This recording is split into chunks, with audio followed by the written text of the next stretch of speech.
sneak out here real quick? Oh, yep, you're good.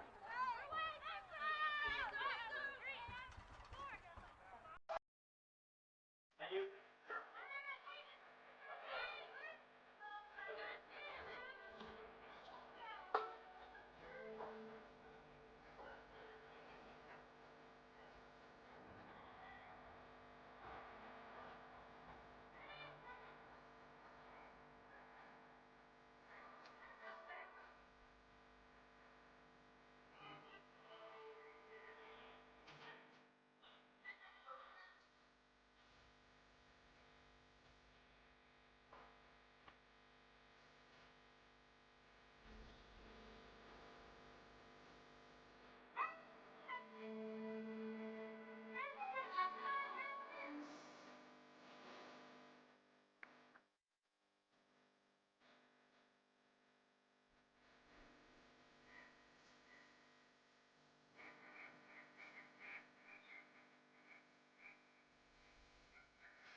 Good afternoon, ladies, gentlemen, boys, girls, they, thems of all ages, and welcome to another brand new, exciting PUL season 2025. And we're here for a contest in Indianapolis between the Philadelphia Surge and Indianapolis Red, the home team.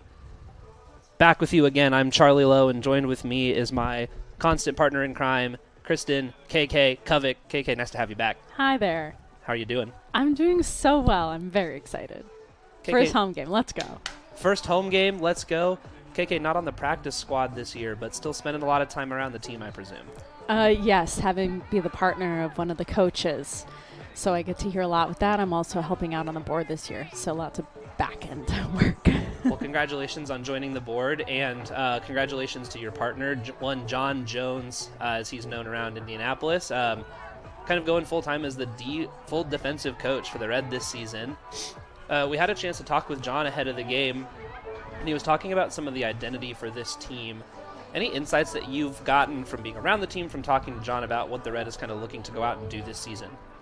I think that Redden specifically is very deep in their culture about being very the ability to change on a dime. So if something's not working, they're going to be changing up their concepts. They're going to be changing up their defensive plays. They have lots of interesting little knickknacks in their pockets ready to pull out against Surge.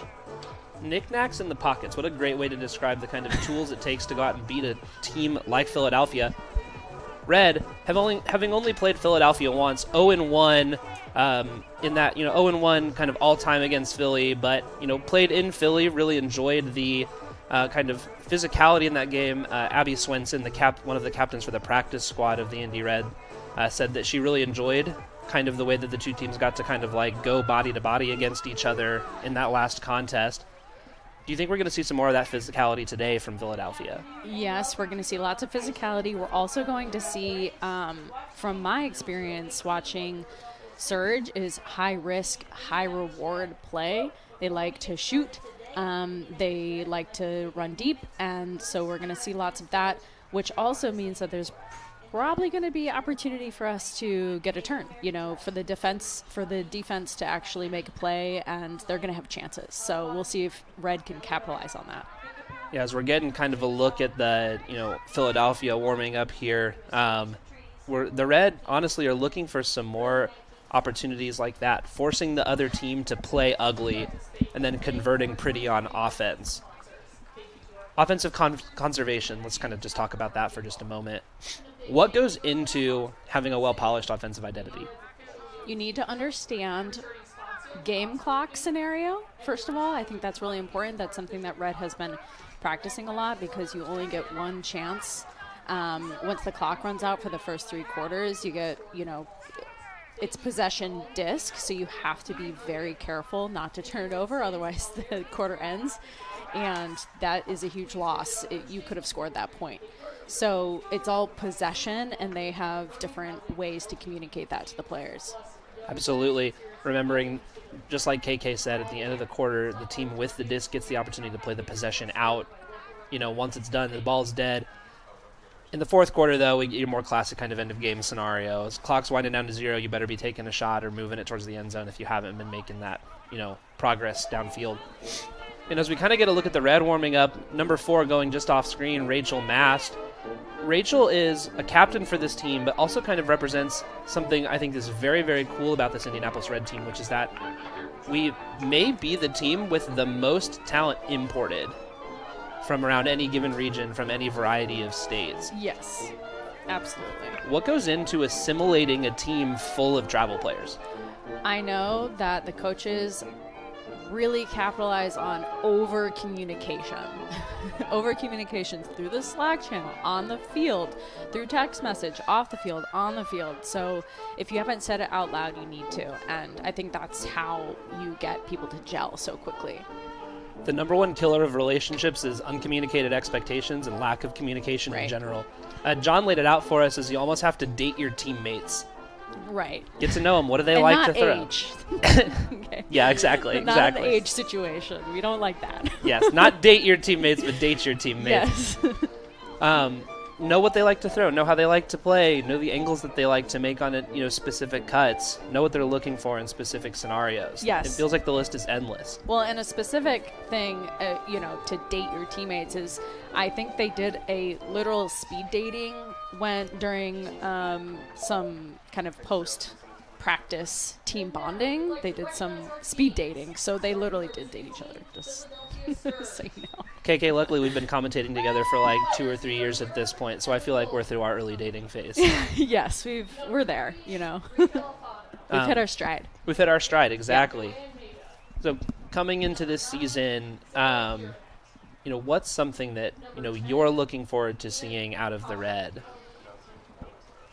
I think actually to bring it back to communication, since people do travel in from quite a lot of places, it's important that we see early communication and gelling early on in the season in order for us to work. Mm-hmm. Number 19, Grace Maroon. Number 21, Linda Morse. Number 22, Liz Hart. Number 23, Natalie Bova. Number 27, Kit Astern. Number 29, Sarah Liang. Number 33, Yana Graham. Number 48, Caroline Weinberg. Number 66, Jess Brand. Number 73, Chelsea Semper. And number 99, Veronica Calagoon-Sparlis. And now your home team, Indianapolis Red. Number 4, Rachel Mast. So some Number exciting 5, members, Lizzie of the Red Tilden. looking out for 2025. Number Obviously, we've 6, got Rachel Mast, Lisa we've got Finetto. Kat McGuire. Big Number hybrid 7, presence if you're Annie familiar with the Miley. club team, out of Ann Arbor, Number national 9, champions. Corin Champ Rains. What's it Number mean 10, to a team to have Lexi players that Torrance. bring such a winning pedigree in, Number 11, to the professional Tracy scene? Lowe. They're going to hold their teammates to a higher Number standard. 15, So if Sydney you have elite Loughran. players who have been there, who have done the Number thing, who 16, have Riley worked their butts Kuznicki. off to get to the highest level in the Number club division, 17, they're going to Kristen expect Dudley. that from their teammates. So they're going to Number lift up their 18, teammates so that they can Laura be at the same Berenson. caliber that they are at. It's Number 19, Melissa there's a lot that says you don't Gibbs. necessarily rise to your total Number ceiling, you fall to what 23, your floor Liliana is. Hobday. So I think it's undeniable that the Number Red have 27, raised the talent floor on this Hutchins. program, looking at all the players that they've brought in, looking at the way that players who've been Emily around, Hess. like Lily Hobday, Number playing up with 32, Notre Dame Echo. Shani An Rosenthal. unrecognizable player through some of the early Number season 33, pods and Jalen Baumgartner. tryout process compared to how she looked last year. And last year already Claire getting a lot of run on Seals some of those Milton. D2 Number situations. 66, When we Rachel look at the Brager. Red and kind of project how that translates over the course of the 77, season, Katrina what McGuire. kind of things are you expecting to see from Number kind of an improved 82, talent floor? Riley Dixon. We And do number have an 91, improved talent floor, Samantha and Phillips. also we have some people who have come back who Our took a year observers off for from today's last year, games St. are Louis Addie contingent Hill from and Gibbs Catherine and Soto. Eliza, Good luck, teams. and they're vet players. We So believe yes, in they're nurturing the new next to the team this generation, and we're year committed to again, but providing they youth have been with a playing on memorable Red, they've been and playing enriching club, they experience. The future know of the what game to is in do. their hands, and There's we're a excited to lot offer of them vet the experience on this opportunity to be team, part of the action. and If you maybe have purchased the an Indy Kindling quote ticket, unquote please head down to bottom the of the field house to roster is experience still the first highly full club stop. experienced. So even if they aren't necessarily bringing like their best the time on the field, they still have the brain to help their teammates out on the sideline. Having veteran leadership is indispensable. You have to have vets to win at the highest level of any sport. That's why when we look to the WNBA and moves like the Indiana Fever have made this season, bringing in players like Natasha Howard and DeWanna Bonner, players who know how to win at the highest level, we get to see the Indy Red doing similar things. It takes a lot to win over the course of a season, and in a 6-game season, every game matters.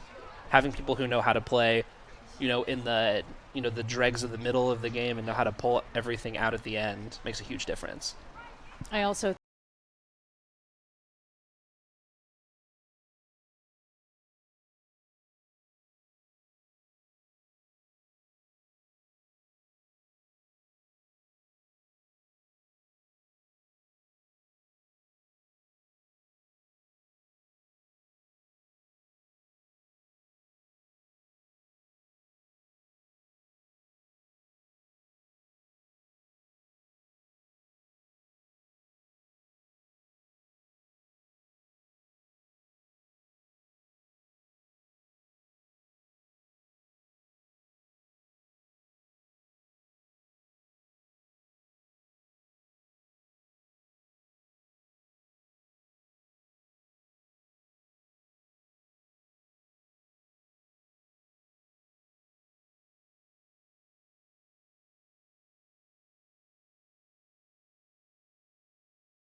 Sports.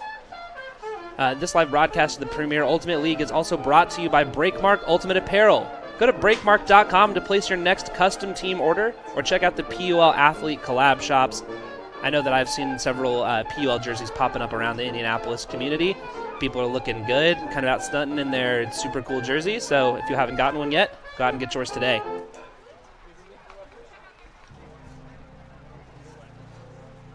There's one thing we haven't talked about so far, and I mean, it's just plain as you can see on the screen. It is not ideal weather conditions to play Ultimate Frisbee today. It's wet, and it's raining outside, if you can't tell. It's raining. It's kind of a steady drizzle. We've got just a light breeze, nothing so crazy that it's going to really mess up confident throwers. But when we talk about the difference between veteran players and younger players, how do you adapt to weather conditions, and who do you kind of look to have, rise to the challenge of that? You have to remember to lean into your fundamentals. A lot of players at this level get used to maybe snagging the disc with one hand or, things like that. But you really have to have in your brain, I'm going to catch this disc with two hands, the classic pancake catch for Frisbee, which makes things a little bit interesting because a lot of these are very contested throws. Defense is going to be working really hard, so the throws are going to have a very tight window to get into. So a lot of times people reach out with their arm with one hand in order to beat their defender, but if they can't do that, if that's not going to be a viable solution, depending on how things go today, then defense has opportunities to really make offense work. Layout Ds, we're going to see probably going to see quite a few turns, especially at the beginning of the game. It's the first game of the season, and the beginning of the season always is a little wobbly.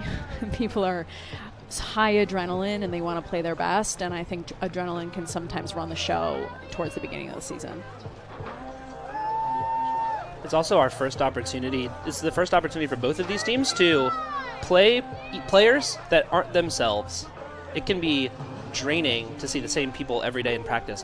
We got to talk to Coach Andrea DeSabato of the Philadelphia Surge, asking her, what does it look like to prep with so much time ahead of the season from when tryouts are completed to when first pull goes up? She talked about nuance in the lines that you're building, nuance in shifting players around, nuance in what kind of practice structure you have, what you're doing that day. Human brains crave structure, but at the same time, you have to have variety to break those things up. And she's talking about, so she's laying out that having well-structured practices, but meaning that you're never seeing the same face twice, 3-4 times in a row. You're always seeing somebody new. You're always playing with somebody new is how you kind of break through that monotony.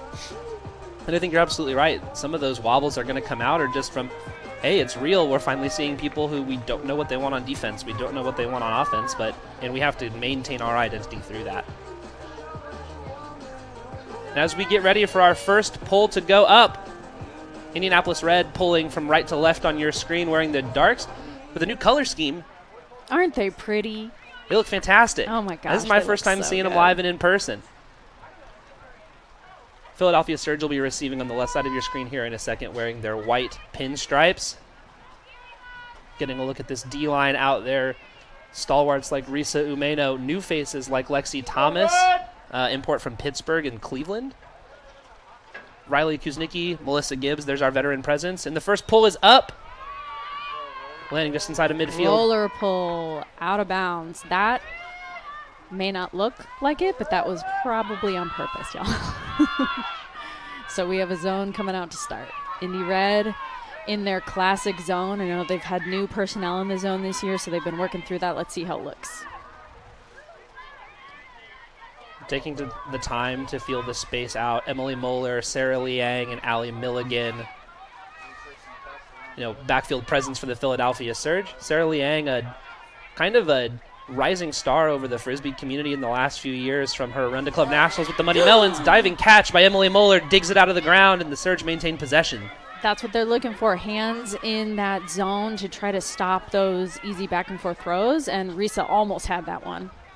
Risa Umeno from Chicago trying to get work really hard here to stop the swing. And what an incredible rip downfield, wide open Philadelphia Surge. And they're looking to the end zone, and there it is. The first score of the season, a hold from Philadelphia Surge, 1-0 over the Indianapolis Red. Number 66, Jessica Brand. You might find her playing for Loco. As we see the rip go up. Baumgartner recovering, gets downfield, but Brand is all alone. Quick little dish off and gets it right back, just advances up the line.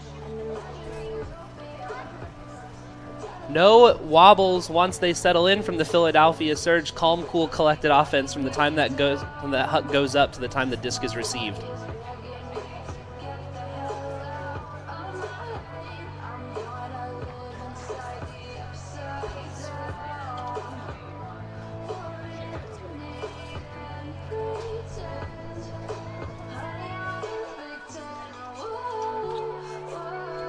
First point out of the way. And I feel like the Indy Red have got to be actually pretty happy with how that point goes, aside from letting off the big huck, because what did they do? Just like you said, we got hands in cookie jars. Yeah, I think that the fact that they got a hand on a disc is exactly what they want. They want Surge to be a little bit hesitant, throwing it back and forth. But you did see them boost it deep, so Red is going to have to adjust their zone to manage that deep throw. Pull landing out of bounds. Going to be brought to the middle by the one and only Tracy Lowe.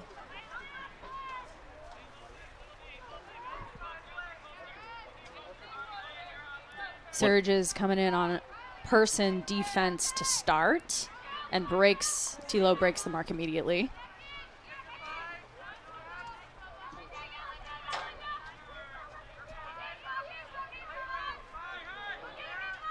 Great defense. Yeah, that's number 17. Oh, rather, my apologies. That looks like Grace Maroon soaring in for that block.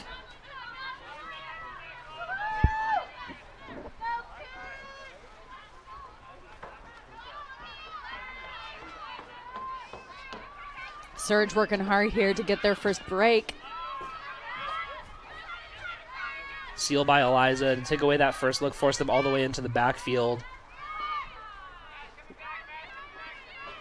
Lane Dodge puts the discs up to the end zone. And it's blocked by Riley Dixon, playing her first season with the Indy Red. Played at Purdue, part of the team that went to Nationals in 2022, with fellow Red teammate Lauren Kitten. Surge's person defense is looking very nice to start.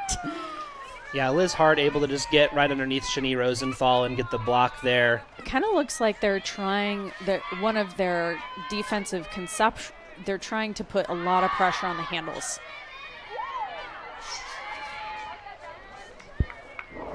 And Kit Astrid, you watch them just read that disc perfectly, come right underneath and attempt to make it, just not quite able to get their hand on it. Red settling back in, and we're seeing a little bit of vet presence in the backfield as Kristen Dudley has settled into the backfield space, letting Tilo move downfield in more of a stack setting position. Lane's a little bit crowded here for the Red as they're looking to kind of remarshal the attack for the third time. Scuba from Tilo to Duds. Over on that far side, up to Shani Rosenthal.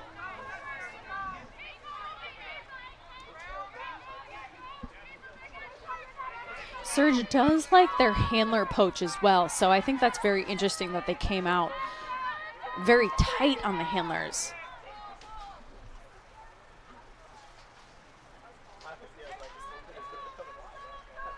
Yeah, pick call. The disc is going back to Eliza Hutchings on that far sideline.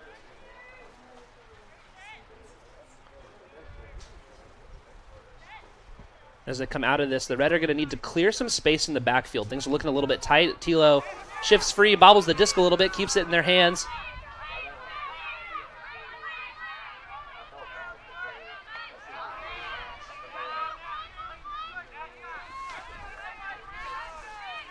And the rain already playing a factor. You're seeing players catch the disc, wipe hands off as they're mid-stride, and look to restart their attack. Red is looking to play very chilly offense to try to punch this in here, not taking very many risks, just trying to hit the open person. There it is. Eliza. Laura Geringer, LG, to Eliza Hutchings' first goal of the Indy Red season. Took us a couple opportunities to get there, but we nonetheless punch it in. 1-1 here in Indianapolis. Tied game right at the start. Let's go. Worth pointing out, something I think kind of rare for Frisbee in general, 2 center handlers for these teams, both lefties. Lefties are so hard to guard. I think that's an advantage for both teams because they're used to marking that person in practice. And marking a lefty requires very different positioning when you're guarding the mark. They can break you quite easily because all they have to do is step around and flick it the left hand. And I think we've seen that from both center handlers. They immediately broke, both of them, right out the gate. So both defenses will need to adjust. Very intrigued by both defenses right now. Surge is looking to kind of lock down on handler defense and then do a poachy D to kind of add a wrinkle to keep the Red on their toes. Another zone by Indy Red. One of their identities, one of their defensive staples.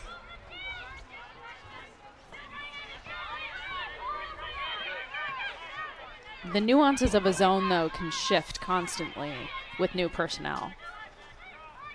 Yeah, looking at that front of the zone right now, we got Skittles, we got Annie Mylink, and we got Risa kind of forming that wall as Surge looks to kind of break through, but Red able to stymie and force them back. Oh, and you can see Risa eyeing every disc that goes by her. She's looking to tee up one of her quintessential at this point layouts. There it is! Wow, Melissa Gibbs with a fantastic layup block. Wrong player, right time. Melissa Gibbs soars in, gets the block, and the Red are attacking the other direction. Skittles ahead to Kuznicki.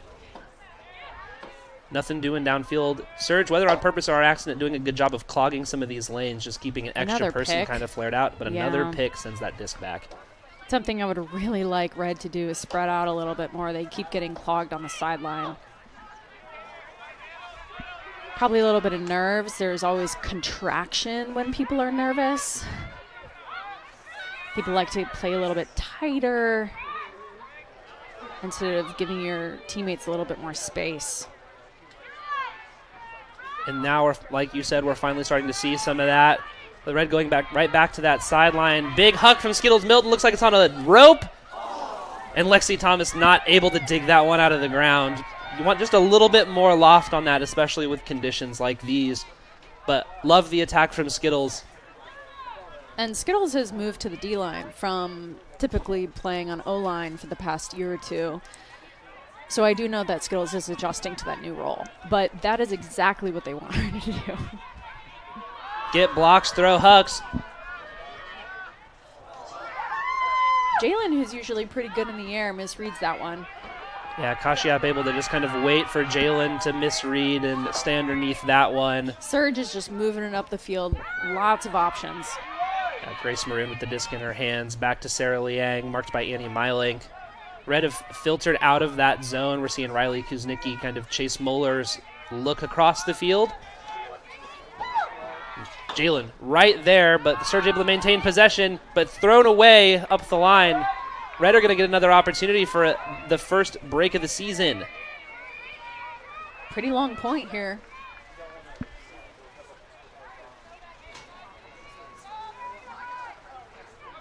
Big fake by Risa. Milligan is unfazed, though. A red D point. So Surge started with the disc on this point, so if they score, this is a hold for them.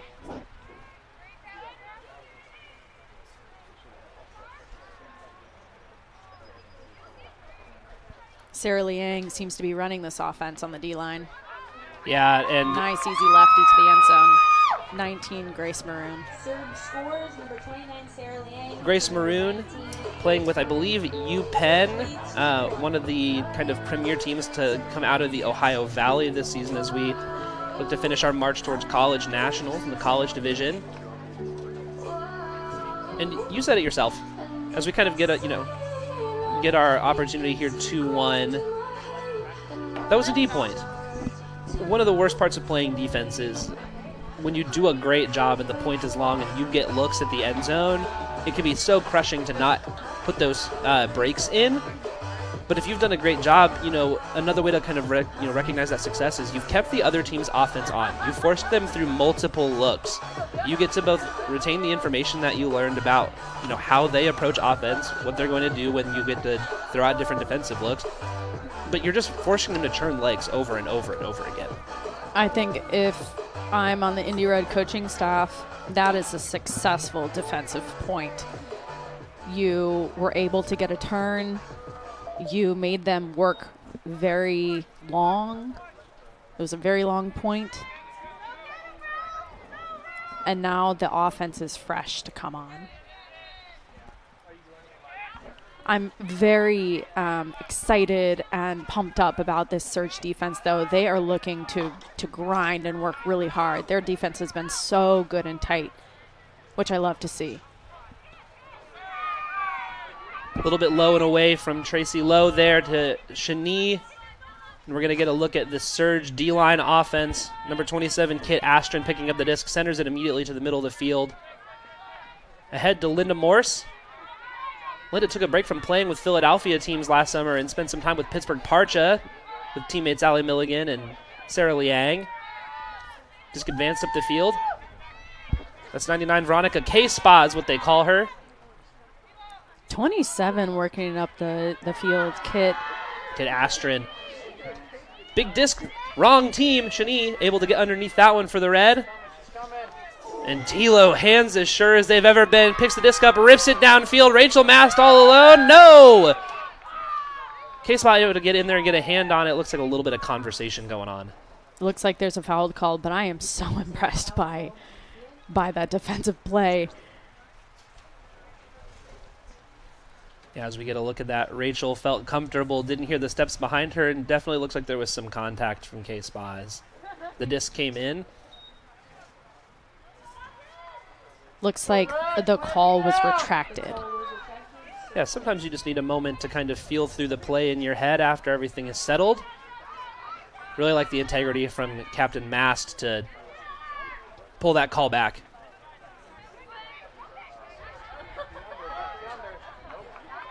That slipped out of 23's hands. You could see the wobble of the disc. That is not where they intended to put the disc. This is a complete non sequitur, but these red jerseys remind me a lot of the Phoenix Suns jerseys from the last few years. The Valley jerseys where they're black on top and have kind of the Phoenix colors rising out of the bottom. Excellent look.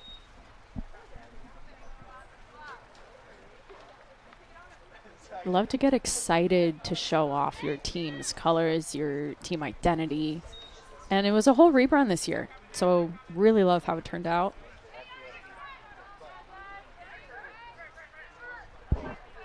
I've noticed that it's been taking red a few seconds to get some movement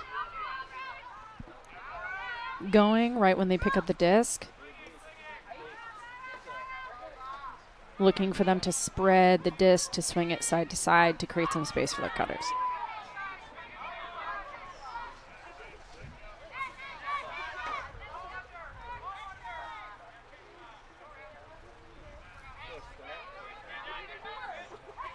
These marks from Surge are so tight.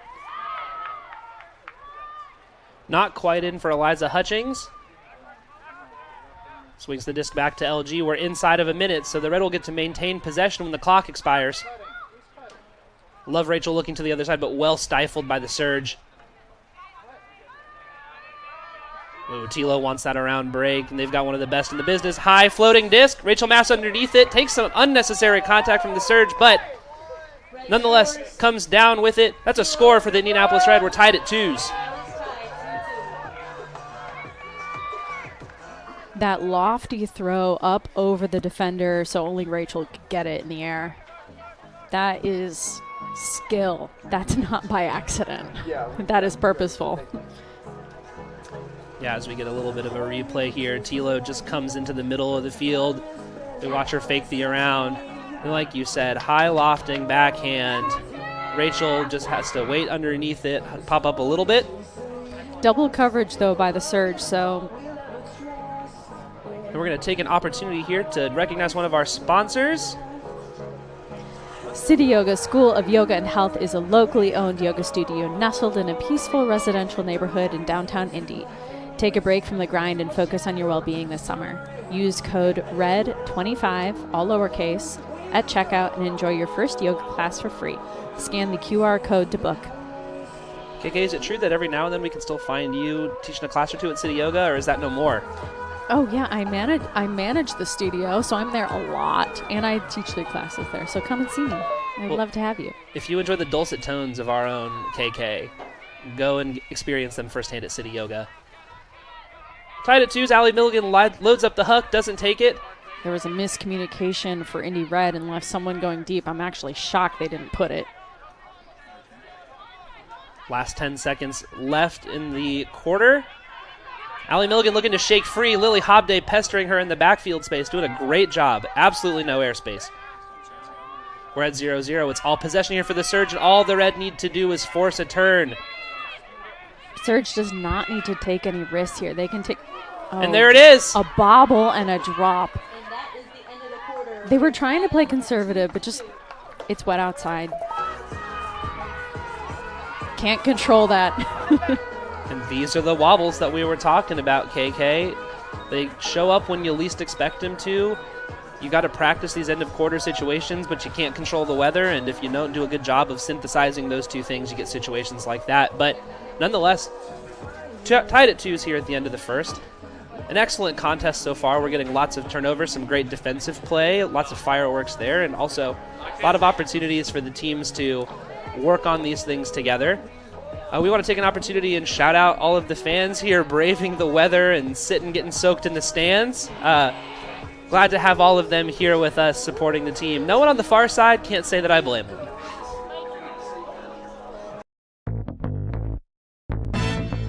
"30 minutes over a cup of coffee. Queen to H5 at the park. Thumbs up emojis, clapping emojis, confetti emojis. Loaded nachos at halftime. A spin dash for the win. Best 2 out of 3. And the time it takes to enjoy a slice or two, you can make a difference. Because yeah, mentorship sounds huge, but the truth is, it takes little to be big."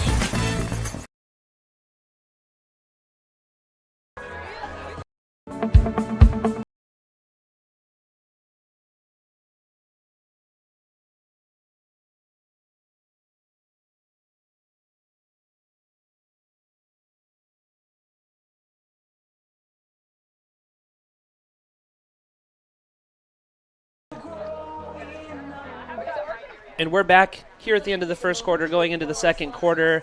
Premier Ultimate League action between the Indianapolis Red, the home team, hosting Philadelphia Surge. Taking an opportunity here to thank one of our sponsors, MDMI. Thank you to one of our local sponsors, MDMI.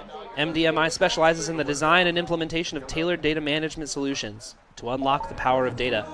MDMI's experts work closely with customers to determine how to best capture, activate, and leverage their data to solve complex problems and drive productivity, innovation, and risk management. Visit mdmi.com to learn more.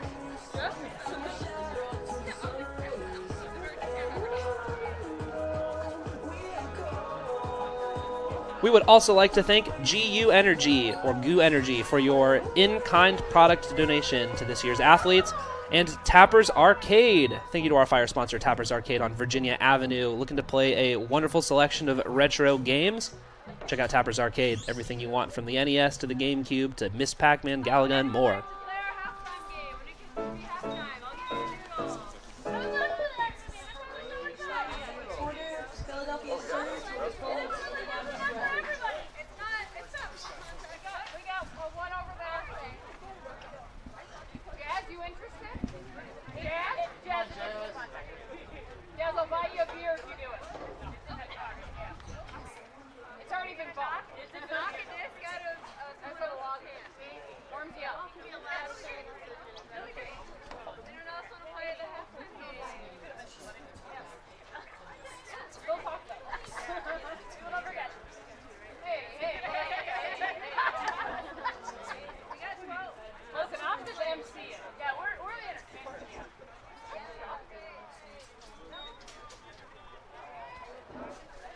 And here in the second quarter, PUL goes up, sailing out of bounds. Indianapolis Red receiving, going to be moving from right to left on your screen.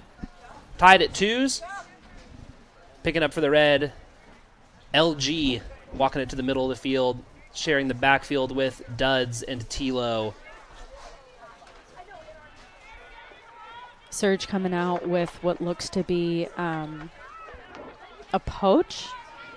They have someone covering the in cuts and one person covering the deep cuts, and then they fire out of it. Nice swing over to Rachel Mast. Just a little high for Riley. Not able to get it on the second attempt. Which you don't hear very much. Riley, one of the tallest players on the team, usually can get up and get those discs. Flare out from Shani, not quite able to close the distance, but doesn't matter. The disc is bobbled by number 33, Yana Graham. It was a beautiful throw. It came out a little hot, hit the one hand, and if you're not clap catching, then it's probably kind of slippery disc, so you really need to use both hands to catch. Disc just a little bit behind Eliza Hutchings, and she drops it. Another opportunity here for the Surge D-line, looking for the first break of the game, still without a break so far through a quarter of action. I love how that defender just poked their arm in the middle to get that D. That is vet. There it is. Liz Hart, number 22, receiving the disc from number 27, Kit Astrin. Our first break. First break. Not ideally the direction we wanted that break to go, but nonetheless, with the second opportunity, the Surge are almost clinical in their attack of the end zone. I think some of the jitters at the beginning of the game are starting to settle, and these teams are finding a bit more of their flow. Surge's offense looked pretty flawless there.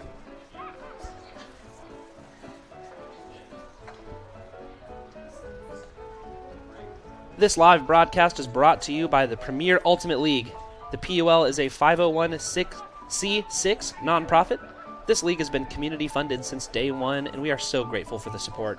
We ask that you consider donating to help us continue to transform and fulfill our mission. Head to premierultimateleague.com to donate today. Exciting Premier Ultimate League news that we kind of got last year. Los Angeles Astra, formerly of the Western Ultimate League, decided to leave the WUL and join the PUL, which creates a very interesting opportunity for cross-country play. Yeah, I think that fans have been wanting to see, that cross-country head-to-head play, and this is the first time that we're actually going to be able to witness that. So I think there's a lot of curiosity in what LA is going to be able to bring to the league. One of the interesting things that we're already seeing about it is what it means for teams in terms of roster management, which is really difficult over a short season. We saw the Radiants travel to LA and take, if for anybody familiar with Raleigh and players that have been around that area for a long time, took what felt kind of like a bare bones team. I wonder if that's the trend that we're going to see more often. PUL goes up to the red, trapped on the sideline, but able to get it to Tilo, who's got a wide open look for LG, does not take it, launches downfield in the area. Kat McGuire able to get a hand underneath it. Kat shifted over to this O-line for this point, needing to go out and get a hold. Disc is ahead to Eliza, stumbles, falls.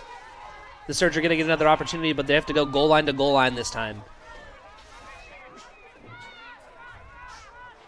High floating, well sealed off by LG.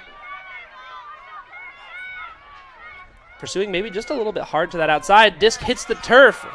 And the red now 10 yards away from a goal and riding the ship.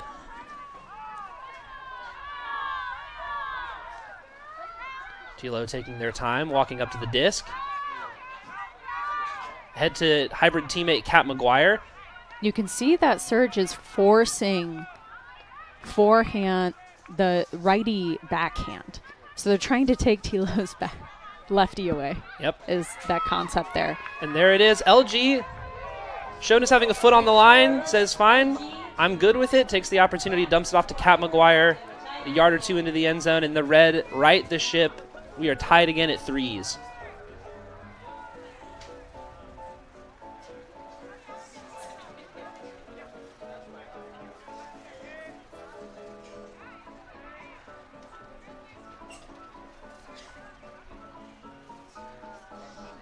And immediately, looks like we're going to get a little bit of manipulation with these D-lines. Kat out there to get a hold with the offense, staying out there, looking to help the team secure a break opportunity, try to go up 4-3.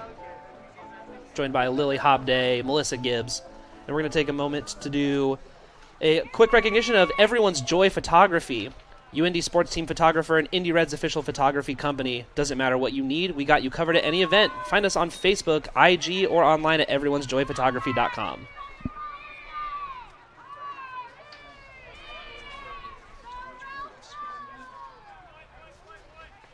Disc at center field, Emily Moeller picking up. Kat McGuire, nice flat mark there. We're not seeing the zone this time, KK. More person to person.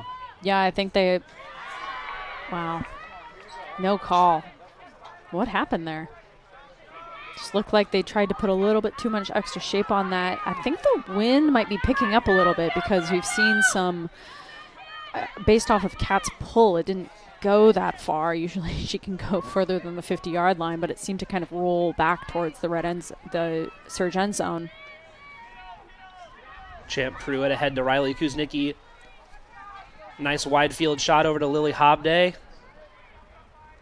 I think in these scenarios, Lily really wants to play dominator, give and go, action, play really quick. That's her sweet spot.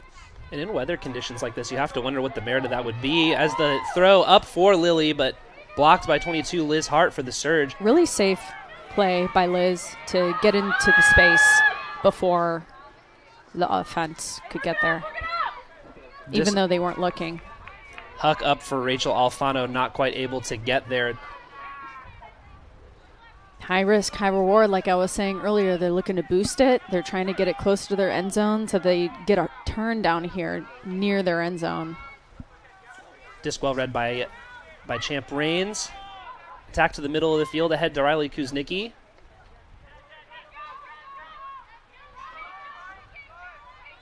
Surge forcing righty flick or towards their own end zone.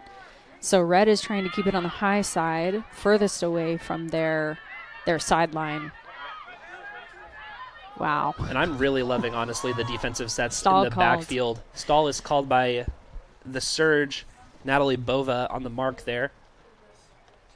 And no stall has ever gone on without conversation. I was curious why that high release throw to the center of the field came off. Stall makes a lot more sense. Looks like the But it stall kinda call is worked. upheld. Yeah. Maybe they should do that. The call is upheld, and the Surge are going to get another opportunity with the disc going left to right. A couple big sweeping fakes.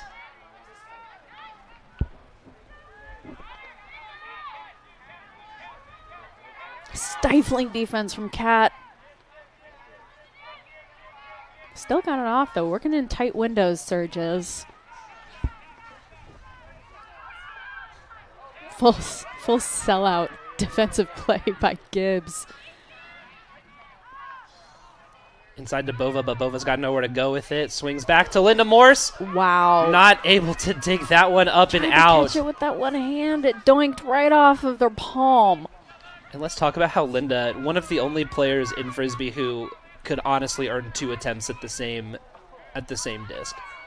Yeah. Probably accurate. There's Champ, big huck going up. And Lily just not able to get underneath that one. Almost looked like she pulled up a little bit. Must have seen something that she didn't like that we didn't see. Timeout being taken.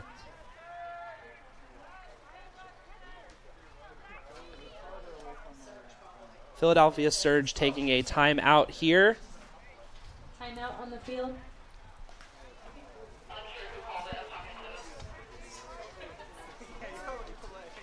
And we are sponsored by Cox Roofing. As a family-owned company, Cox Roofing knows that it can be difficult to entrust your home or business in someone else's hands. This is why we have cultivated an expert team to help with any roofing, guttering, or siding needs. We're here for you from free first inspection to final walkthrough. Call Cox Roofing to schedule today. Find us on Facebook, Instagram, or online. Everyone'sphotography.com. And the Indy Red live stream, if you're watching today, hello, we love you. Thanks for being here. If you're enjoying the live stream, please consider donating at indyred.org or by scanning the QR code. Indy Red is a 501c3, and all donations go towards player pay and travel costs.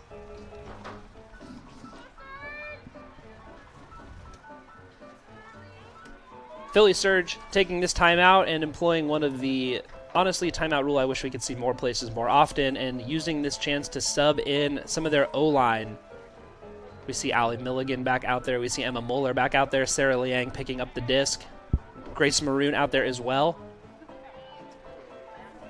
Essentially saying, we know how important this is. We want this break opportunity. We're going to try to seal it by getting our O-line out there. Red staying with a lot of their defensive players.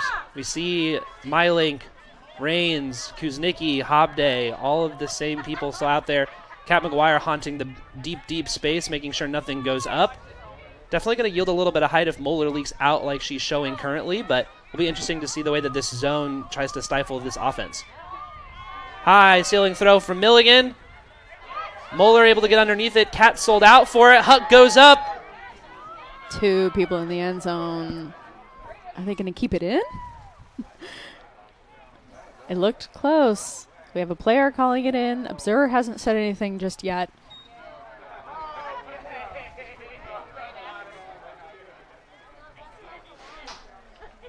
Field Mike giving us some excellent commentary from the stands.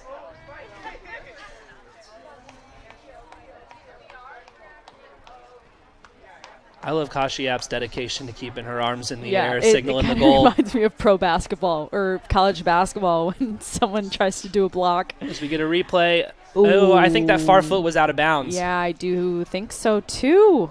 As that far foot was landing, the back foot came up, not able to keep both down at the same time. To my eyes, to KK's eyes, it looks like that disc was out of bounds. But we just talk about the game.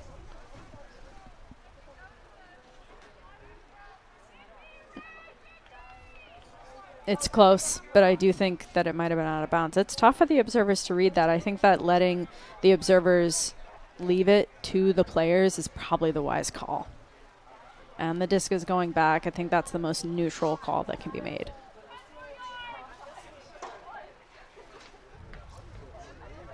You got to wonder if this disc isn't going to go just right back up from Moeller. Kashiap and Caroline Weinberg both still kind of wide open. But Kat jumps up, makes sure that nothing goes on, and we're right back into this defensive set. They'll play a little bit more person now. Layout opportunity from the Red, not able to come down with it. Cat still chasing Moeller around, able to stop that big look again. Swing over to Liang. Second bid from the red, not able to come down with it. And that's Lizzie Tilden, another St. Louis contingent, which I don't know if you can hear, but there's a St. Louis person in the crowd yelling their brains out. Lily Hopday, Grace Maroon is a fascinating matchup. Two bright college players right now going head-to-head. Oh, wow, that was a great cut by 29. Yeah, Sarah Liang just gets the better of the red defense there. I'm so impressed by Sarah Liang's performance today. She's really been dominating.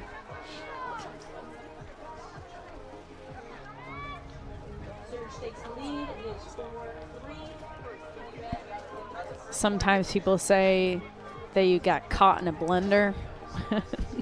Yeah, and all that Sarah Liang does there is cut to the upline space, turn, face around, and in that moment can go anywhere back to the disc, or she can backpedal and go back, to the back of the stack. In squaring her hips and setting up that cut, breaks to the left-hand side, and that momentary pause, the red defender just gets caught, like you said, in a blender, kind of gets caught looking and trying to reset. Sarah Liang takes an opportunity to just burst to that far sideline and retrieve the disc from Grace Maroon. One of the most infuriating things as defenders when you just kind of get caught on your heels like that, especially if you've played, in that case, 5 minutes of great defense, to finally have it just not go your way at the end. But it's one of my favorite cuts in the game, where you think that the defender thinks that you're going to defense. Drop from Shani break Rosenthal. from 32. Shani, it was in her hands.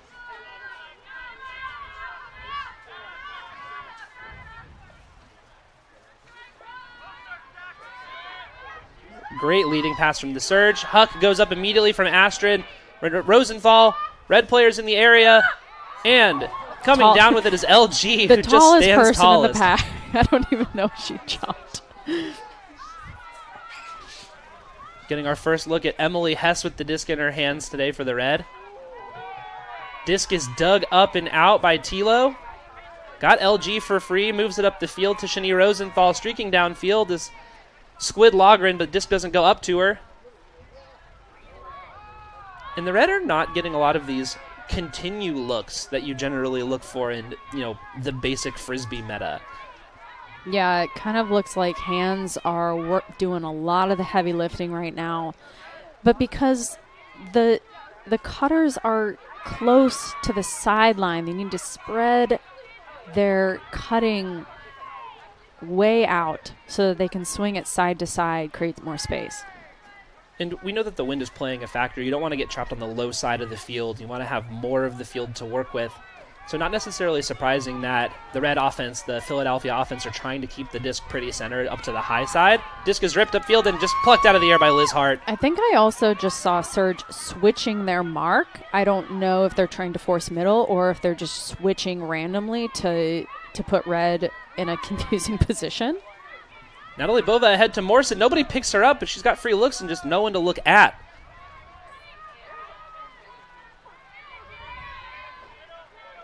Disc swung to the middle of the field for Linda Morris. Again, nothing continuing to that low side of the field. Attack to the middle to Natalie Bova, who then gets it ahead. That's number 22, Liz Hart, and a break from the surge puts them up 2 goals. Biggest separation of the day so far. Surge up by 2. Not necessarily a hole that Indy Red is in, but definitely going to have to claw back to make this more even.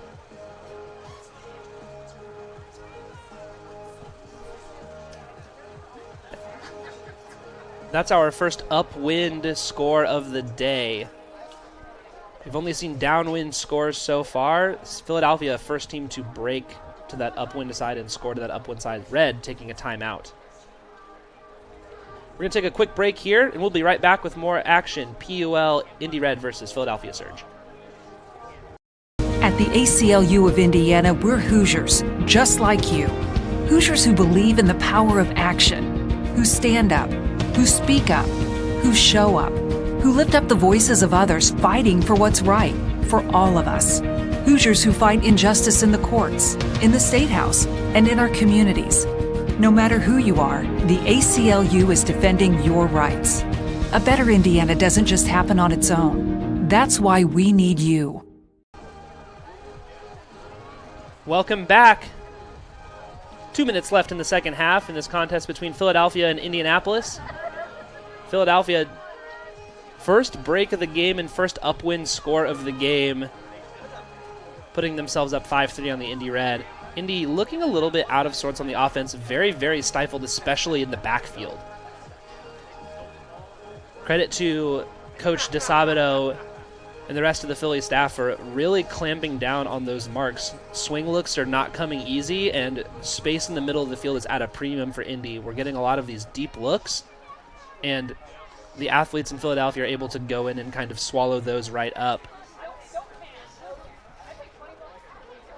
And now, kind of getting an interesting look at Philadelphia as we look at that line. Allie Milligan, Sarah Liang, Grace Maroon, no Emily Moeller on this point, a little bit of mix-up, kind of getting this hybrid line. You can tell that they're trying to go out and capitalize on maybe some red mistakes, hoping that they'll then have the personnel out to go ahead and convert another break opportunity. I wonder if this means we're going to see some sort of zone? Very, very, very possible. You'd think they'd want a little bit more size out there. Disc received by Tilo. Advanced to the middle of the field to LG.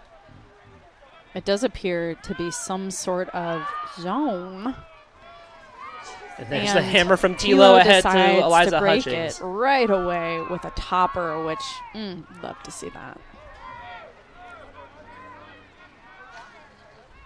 And Surge fires out of it. Looks like it's person defense now. And LG is left all alone. Red seems to be having no problem working it up the field. Oh, a little bit of bounce at the end. Yeah, I saw a bobble. Let's see what the call is.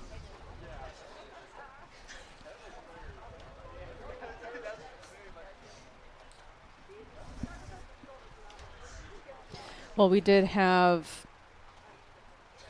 that play, over in the Surge end zone where we had lots of chatter about potentially a score, and the disc went back.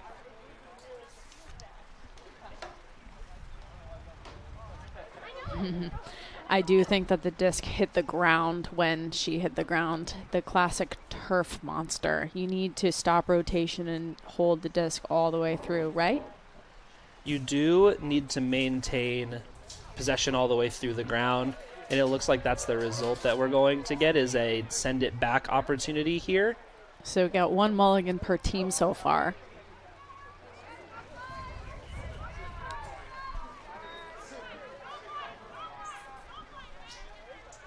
Disc up line to LG. And not a lot going, not a lot of space there, but there's Kat McGuire. Burns the defender up line. Grace Maroon just kind of lost. And there's an Indy Red score. 5-4 to the Surge, but Indy Red back on the board.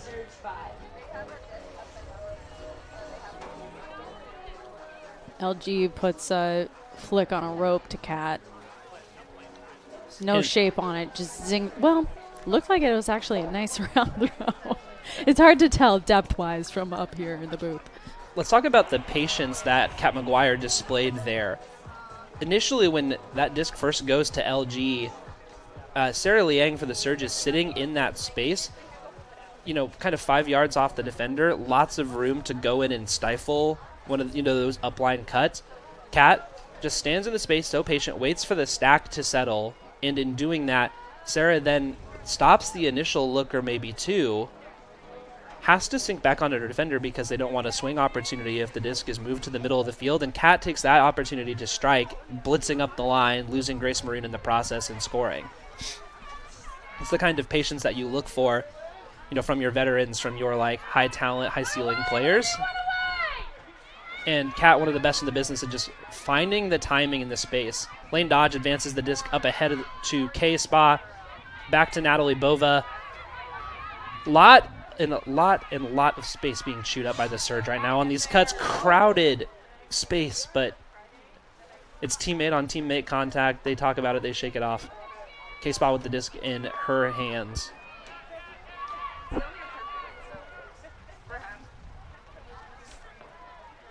It feels like we were just here attacking the upline space, and the Philadelphia Surge already threatening a score. Disc is being swung around. They're getting everything they want, and there's Sarah Liang wide open. Receives the disc. Surge didn't have any issues working the disc up that upwind point that time. Yeah, we talk about taking the path of least resistance, and it's felt like that was what was offered to Philadelphia the entire way down the field.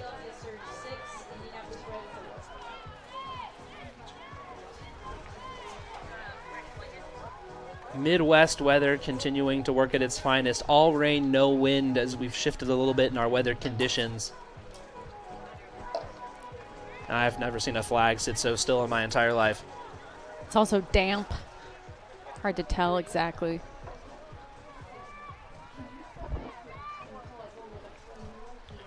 Shout out to all of our fans watching at home. We appreciate your presence here on the live stream and your support of the Indianapolis Red and of Premier Ultimate League action. Join us in person for a game sometime. Follow the Indy Red on Instagram. Keep track of where we're going to be playing on what days. If you're a big Red fan and live in a different city, feel free to come watch us at some of the other places we'll be this season, or catch us here in Indianapolis. One of the best pulls we've seen all day. 10 seconds left on the clock, but the Red don't need to do anything except suss out this defense, figure out what's happening, and now we can play some good possession offense. Lots of space in the middle of the field. Attacking to the middle, but a little bit of miscommunication as he was going. Shani launches it. Eliza Hutchings underneath. It doesn't look like the disc is going to come back, though.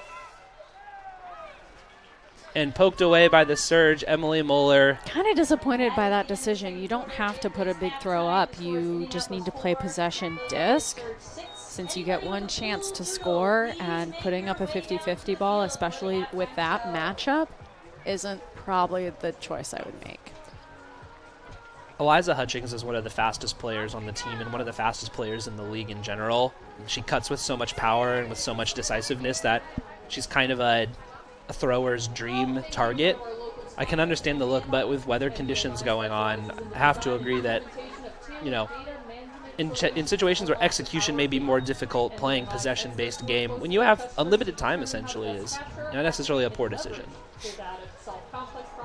The Indy Red may be wanting that one back. Down 6-4 to the Philadelphia Surge. What have you seen through the first half so far?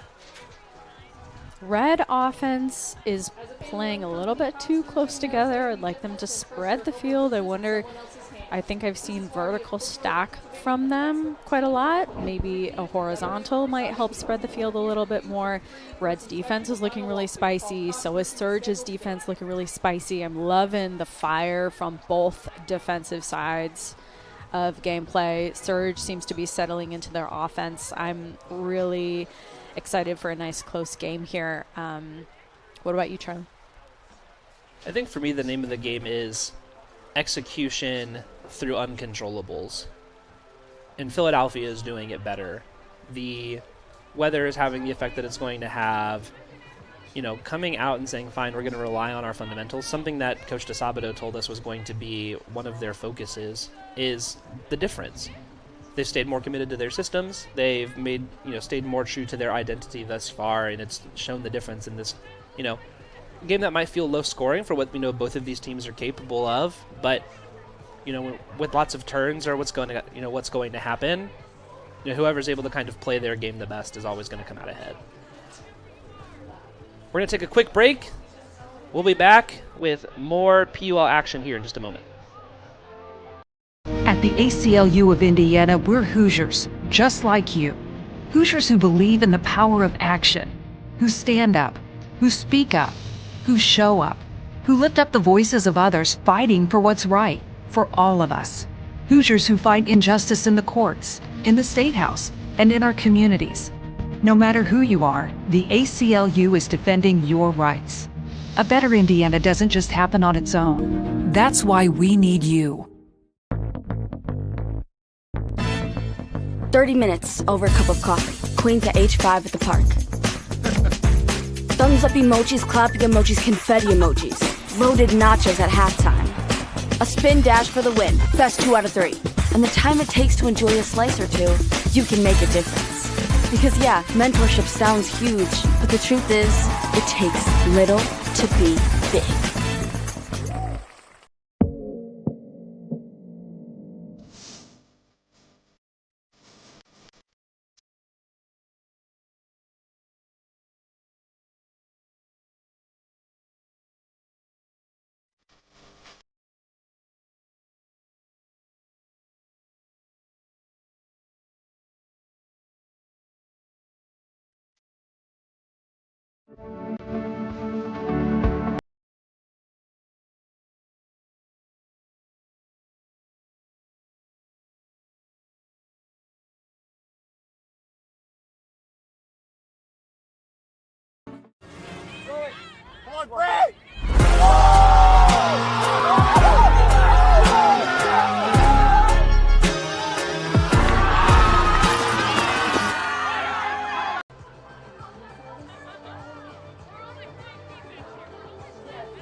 through here? Oh, okay.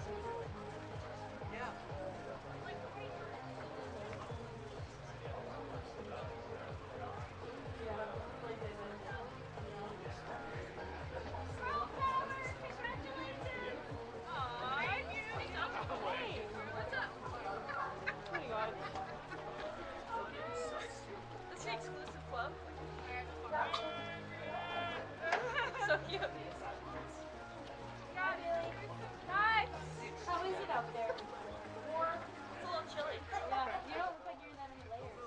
I might be short. Where's your reindeer? Well, my reindeer's not warm right here. It's like very thin. So I was like, if I'm choosing warm, and I have a giant umbrella. Okay. Yeah. Was it halftime? Were you out there? Yeah. I couldn't tell really who was who with all the Text got me out right away, but then I just watched Mary beat the shit out of Garden. Yeah. So. Sounds about right.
Welcome back. A minute left of our halftime here in Indianapolis. Second half.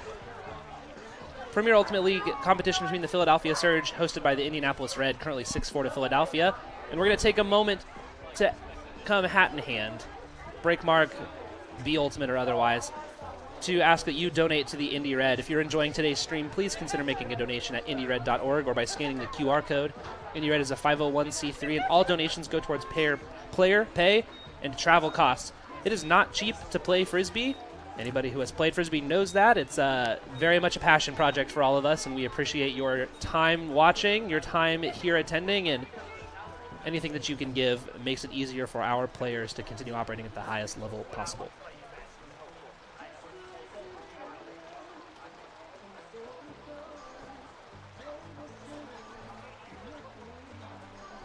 So as our halftime expires here, what's one thing you think should be top of mind for the Indy Red? Offense is looking to spread the disc side to side, work the disc side to side. I think potentially also take some more risks. I don't know obviously what they talked about, but I do think that it would serve Red's offense to shoot it deep every once in a while. They're almost being too conservative. If I might posit this to you, they're kind of playing between identities. We heard that, the long ball is back, long live the long ball, from current club champions Portland Rhino. We're not getting any of that. We've seen so much small ball be the name of the game for the last couple of years in Frisbee, men's, women's, mixed, and we're not really getting any of that. We're getting spaces trying to be opened up and not hitting those spaces. I think I agree with you that just a little bit of you know what, let's live and die by the long ball, or let's just churn it. We've got one of the best backfields in the business, run by Tracy Lowe. Let's just churn this disc up the field. If we do it 5 yards at a time, we do it 5 yards at a time. And we're off and running. Astrid faked off. Disc in the middle of the field to Liang. Ahead back to Astrid, standing in the middle of the field. There's lane dodge. Played on the last U24 cycle on the women's team, winning gold over in Birmingham. Nice hand by Duds, able to stymie that around look. Kind of a hybrid defensive line for Red. There's a lot of the O-line playing right now. Yeah, what a rundown by Bova. See if it pays off. Surge looks really fresh right now. Run through D from Squid. Sydney Loran. Something about getting her tentacles in there because Squid. Anyway, let's move on. Low throw from Duds. Squid not able to dig that one up and out. Great in cut. And Squid is an import from Texas. Lives in Bloomington now, Bloomington, Indiana. Honestly, shout out Bloomington. Kat McGuire flat mark here. Forcing Astrid to look wide, but able to kind of dunk it over Kat's arm up to Bova. Bova, big fake to Morris, doesn't go off. And the disc is too far, too high, and just nowhere near Kit Astrid. Might have been a high stall throw. It looked like that came out of her hands a little funky. Honestly, I applaud anybody willing to throw a high release flick for a swing, but that was not the look for the Philadelphia Surge in this particular moment. Tilo picks the disc up, gets back into some regular motion with LG, right back to Tilo. Still running their vertical no stack. swing, and that's why Bova tries to blow that one up. Cat ahead to Hutchings. There's Rachel Mast. No one in the end zone. Flips it up, and Duds not able to leave her feet for that one. Looks like the disc died very fast. It went straight up and then straight back down. Yeah, we're getting a little bit of wind action again. The flag is back and blowing, so starting to play a factor a little bit more as we sink into the afternoon. Is there an injury? Yeah, it looks like we're getting an injury substitution for the Red. I see it looks like Champ Reigns coming in, tapping the disc live. Also number 9, Sarah Hiranet. Sarah Hiranet. Picking up the disc, Kit Astrid. Linda Morse was downfield and just didn't. Disc not move to the goal line in time. I really love that first cut deep, though. It really spread the whole field out to give space for in-cutters to come in. And there is a pick called on the field. It's getting a little junky in the middle. When in doubt, go deep. Yeah, right? Lane Dodge streaking downfield for Philadelphia, and now Champ forced to give chase. Look at the space that the Surge have been able to open up. They've just made the identity commitment. Swing throw. Yeah, pick called. Linda Morse.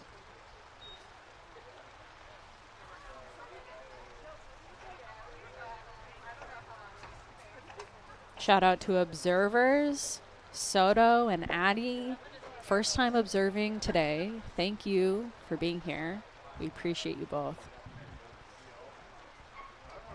And that tapping on the head, I believe, is stall. Mm-hmm. So they're talking whether, and it looks like it was a stall. So that's why that big swing throw came off. Yeah, excellent work by Kat McGuire there, able to stall out Kit Astrid. Red are going to get an opportunity here moving from the midfield space. Tilo all by themselves. There's the swing over to them. And we're getting these big undercuts from the Red looking to fill that kind of swing space. They're not coming from the front of the stack, and I wonder if that's why we're getting some of these lane clogs as yet another pick is called. Hutchings having to run through a crowd there. Both Rachel and Eliza wanting the same cut, cutting each other off. Yeah, and there's Squid. Moves it ahead to Kat McGuire. We see Champ go to the far corner, but no look over there for her. Tilo not really to the middle of the field, but what an around. Pulled down by Rachel Mast. Back to the middle to LG. And the Red now just with an easy end zone opportunity. Inside flick. Hutchings has to skip out of the end zone to receive the disc. A little bit of conversation. Lots of conversation on it. Discs are in and out on that goal line today. It seemed as though the observer initially called that in, and the player was objecting against that. And Soto, the observer, held strong. Let's see what we can find in the replay. It was close. And we trust our observers to make the right calls at the right times.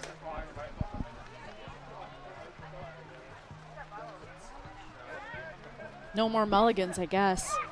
Though there is an Allie Milligan on the surge. Let's take one more opportunity to shout out City Yoga School of Yoga and Health, a locally owned yoga studio nestled in a peaceful residential neighborhood in downtown Indy. Take a break from the grind and focus on your well-being this summer. Use code RED25, all lowercase, 25 is the numbers, at checkout and enjoy your first yoga class free. Scan the QR code to book. We're also going to thank GU or GU Energy for your in-kind product donation to this year's athletes, and Tappers Arcade, our fire sponsor, Tappers Arcade, located on Virginia Avenue in Fountain Square.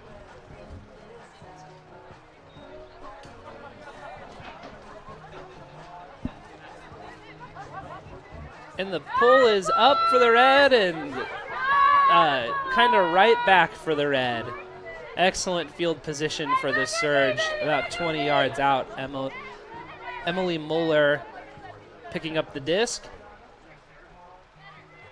Walking it to midfield, sharing the backfield with Allie Milligan. Sarah Liang setting the front of the stack for the surge, immediately attacking that side. I love that play call. Let's just immediately get the disc to one of our center handlers. We don't need that initiation cut to come from the back. Slightly low throw, but Liang able to get her hands underneath it, being chased by Risa Umeno. Emily Mueller over to number 9, Hiranette.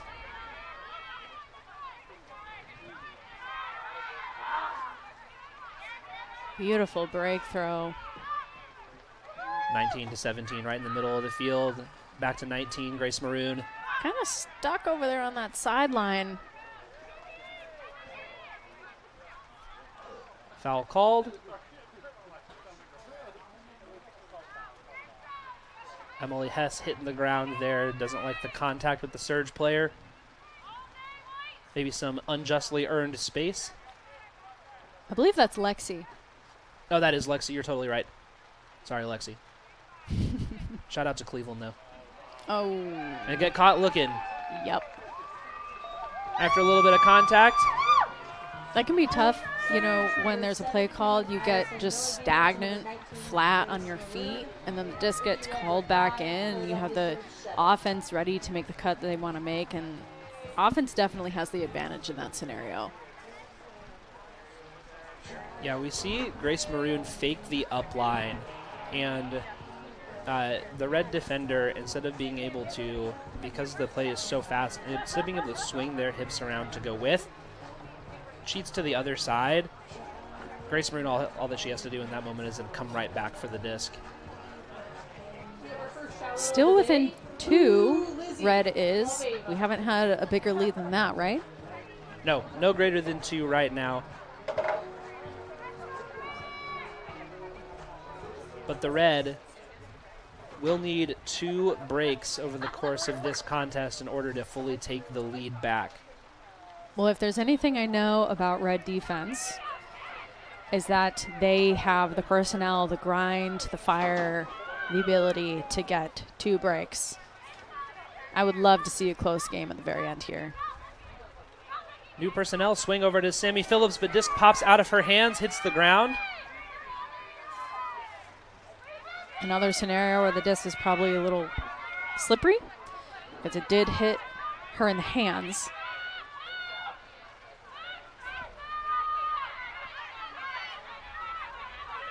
Surge cutting each other off a little bit, but a beautiful flick inside for a swing.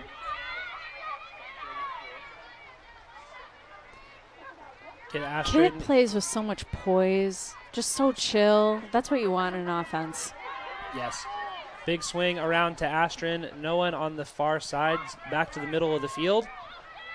Little shifty inside look, but the disc is dropped stone cold by Rachel Alfano.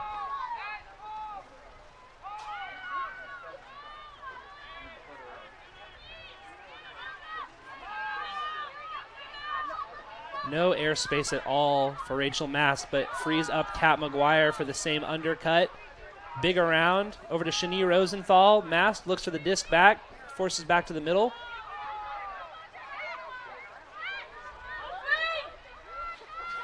There it is. Let's reset our offense. Try to get some of these spaces open back up. The Surge are doing a great job of sitting in the lanes. We watch Lane Dodge just kind of sit in the middle there before she sinks back onto Kat McGuire. It's really forcing the Red to go to second, third, and fourth looks instead of taking the first one that they're looking for. And we're playing so much up line that Liz Hart able to come in and under. Eats that disc up. Fakes the hammer, doesn't like it. Probably a high stall throw there. Yeah. Just had to put in. Usually in the high stall, there are two options you want to take. The first option is to put it deep, which I think is probably the best option you could take in a high stall situation, especially since you're so close to the Red end zone right now. But the other option is to put it up into the middle of the field, where defense is marked up on the left side of that vertical stack. So if you put it to the middle of the field, all the defense is kind of on the other side where the offense can run onto the disc.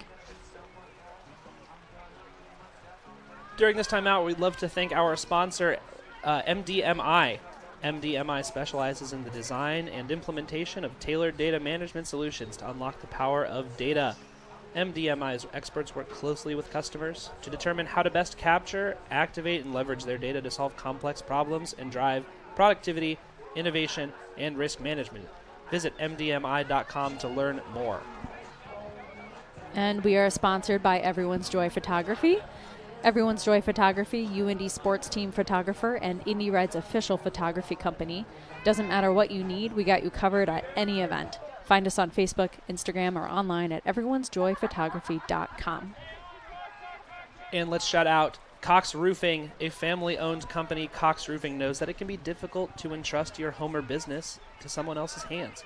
This is why we have cultivated an expert team to help with any roofing, guttering, or siding needs. We're here for you from free first inspection to final walkthrough. Call Cox Roofing to schedule today.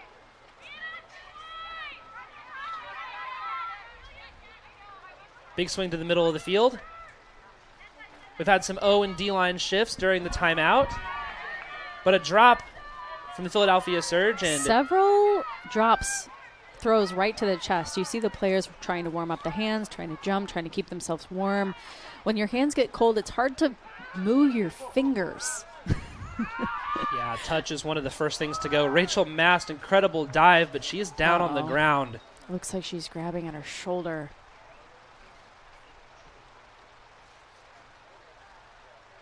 Taking an injury, crawling off the field. Hope she's okay.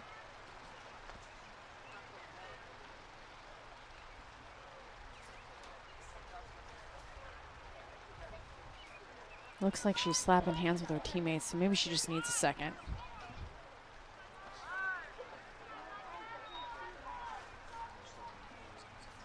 And we are back in motion after the injury call. Looks like Rachel Mast is okay on the sideline. Nothing up line. Disc is through the hands of Grace Maroon, who's able to recover that. And then into the middle of the field between 3, 4, 5 people. Dive by Sarah Hiranet, but not able to come up with it. Philadelphia's giving the Red every single opportunity. You have to hope that at one point one of these is going to go through. Hutchings blitzing to the far side corner. Does not go. But there it is. LG up the line. And they are within one. What an incredible reset of patience from the Indy Red. Cycling through cuts, taking the opportunity and waiting for the moment to strike. Beautiful execution on the up line from LG after the coat does not go to the under. One thing that I noticed about the Red defense is they are playing hard no around, and that is forcing Surge to make really hard inside throws to the middle of the field. You saw that probably 3 different times that last point, and that seems to be a really tough throw for them to capitalize on. So we'll probably see more of that from Red. Usually if they find something that works, they'll keep doing it until it stops working. Absolutely. One of the places I hope that we see continued adaptability from the Red, though, is when the Surge are not sinking somebody all the way into the far backfield because of the success of that hard no around. The ability to stay light on your toes and shift inside and then challenge that inside break. It's just subtle differences in positioning of your body and staying active on your feet can mean the difference between continually letting off those, kind of tough inside throws versus getting a hand on them and still being able to stop the round from going off. Pull from the red, hits the ground, rolls out of bounds, forcing Philadelphia to pick it up from the sideline. We're looking for some composure from Surge, and none other than Kit, the most composed offensive player I think I've seen today, picking up the disc. Yeah, discus straight back. Forced back again, another 5-yard retreat from Philadelphia. And you can see some of the adaptations with the zone. The Red are really trying to stifle that inside space.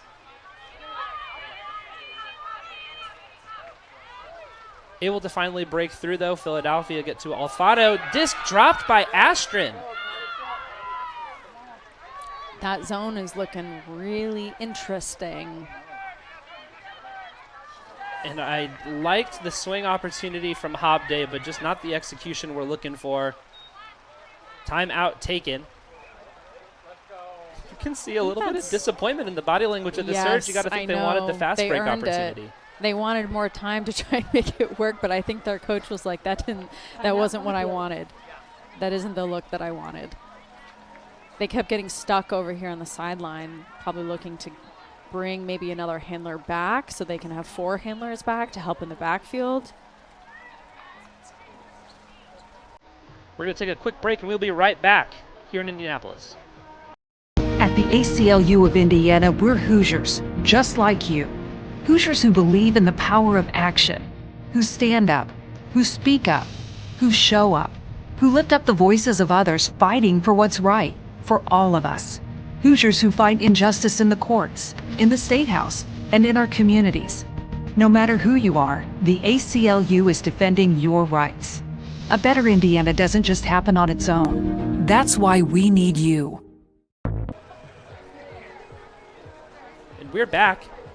After a little bit of confusion, looks like the Indy Red are going to maintain possession of the disc. Oh, so they must have called a timeout just in time. That is great coaching. Tracy Lowe in the backfield with LG. Squeaks free, blitzes up the line. Nicely guarded by the Surge. There's Rachel Mast back out there. Love the confidence that inspires. Over to LG. Disc swung around to Tilo. Doesn't like the look to Eliza Hutchings. Goes to the middle of the field instead. That's a break for the Indianapolis Red. Sammy Phillips, number 91. And that's what we're looking for, baby. We're tied back up at 7s. If Tilo finds a hole, she's going to put it. She's known, feared, and respected for her ability to just attack spaces no one else can see. What was it? Double zeros, Emily. Bit on the around just enough so Tilo's a lefty. She's got that backhand inside to the break side. And what better time than here at the end of the third quarter, 1:20 left. Take the pressure back off of that fourth quarter. All of a sudden, the Red have the ability to play the rest of this quarter, this possession, this point with a little bit more. Okay, we can dictate a little bit more. We can go out, sit into our sets, and play with a little bit more looseness. The longer the clock ticks, the more that pressure of, like, we don't need just one break. We need 2 breaks. We need more of this to sit and sit and sit. Kind of falls off. Roller pull to the middle. All the way down. Wow. People have been practicing their roller pulls this year, huh? And we get a little bit of this wall zone with just a slight little edge from Mylink on the end from the Red. Annie and I went to the same high school. That's incredible. At the same time? No, definitely not at the same time. I think players were a little shocked when they found out when I graduated, but... We already talked about not dating our players, KK. No, we don't date our players. I don't know about our fans, though. Drop! Another opportunity for the Indy Red. Looseness and the ability to come sit in that zone finally paying off. Risa, calm and poised over to Annie Mylink on the low side of the field. Right back to Risa. Just a little bit of extra English on that throw. Rain still playing a factor here, coming down steadily since the start of our contest.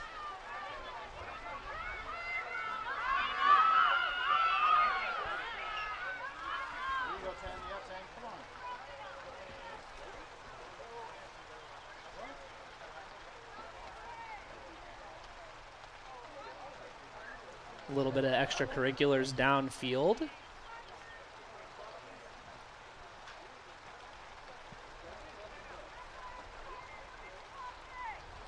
And a timeout taken, it looks like. By Indy Red? Because that would be another vet coaching move.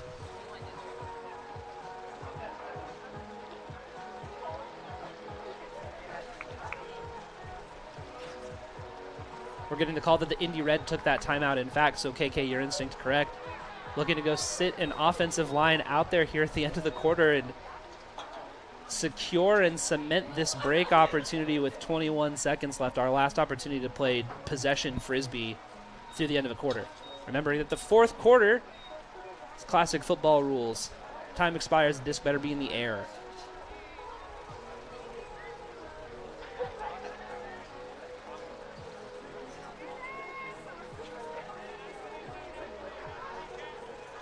I'd like to shout out the members of our chat for saying playing in the cold rain is the worst condition. Snow is even better than that. I might be inclined to agree, KK. I don't know. I've done a lot of playing in the snow, and I do not like it. Well, that's the Michigan State life for you, It huh? is. And we're back in action. Tilo blitzing up the field, gets a little bit of space from Liz Hart, goes back to LG. No one downfield.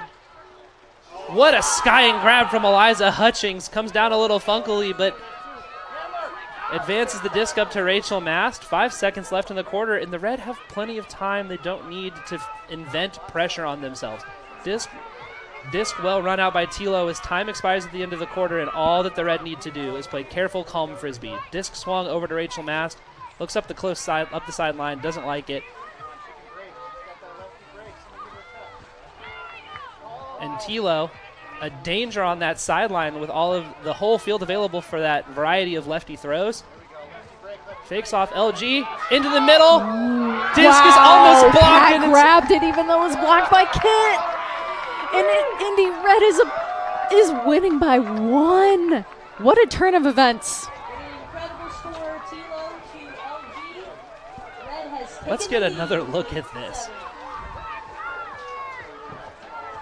Tilo shifting around, waiting for every opportunity. Disc is in, and disc is barely tapped by the surge, and Kat, through the disruption, able to get her hands on that disc and secure it for the goal. I cannot believe that disc got through. This is probably one of the only scenarios when a slippery disc is actually a good thing, is defense can't, it slips right under their hands, got right through Kit's hands, and Kat was able to kind of hold the disc against her body to keep it from touching the ground. Wow, what a game. And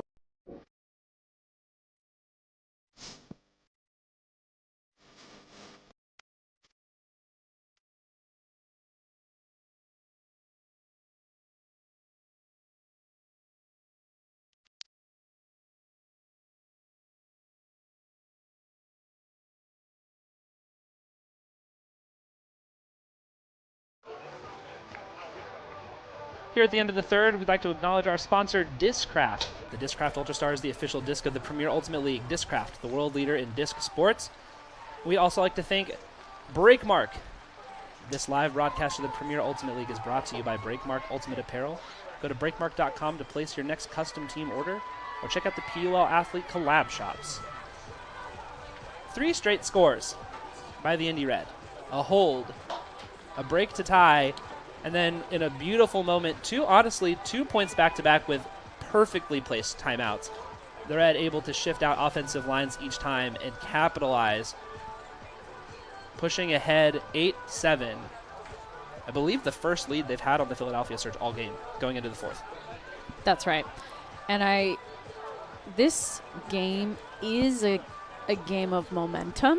It's a game of strings of points. So, kind of very similar to basketball, which there's shifts in momentum all game long.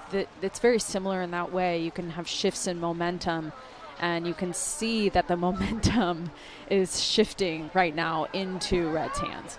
You can see it the way the two teams are huddled up. Philadelphia standing close together under the tent, talking. The Red, meanwhile, Energy's up, spirits are up. We've got some dancing, staying warm, just kind of general investment in the team from the sidelines.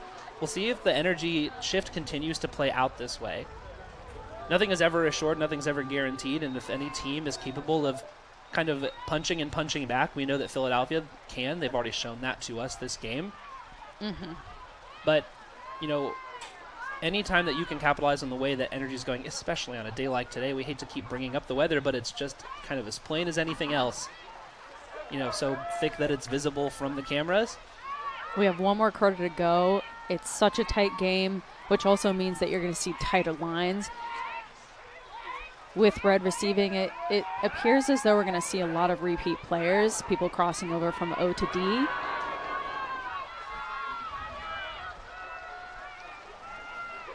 Shout out to all of you warm and cozy at home watching our stream today. We wish you were here, but we're glad that you're watching. Tracy Lowe advances the disc up to field. Eliza Hutchings pestered closely by Rachel Alfano. Nothing going for Eliza right after, and she's able to find Rosenthal, who breaks free from the middle of the stack.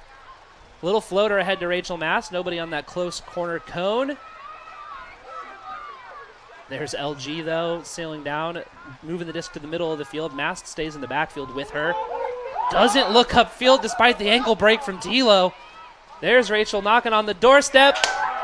Who else but Rachel Mast? Clean hold from Indy Red. I know Surge is really looking for a defensive break here.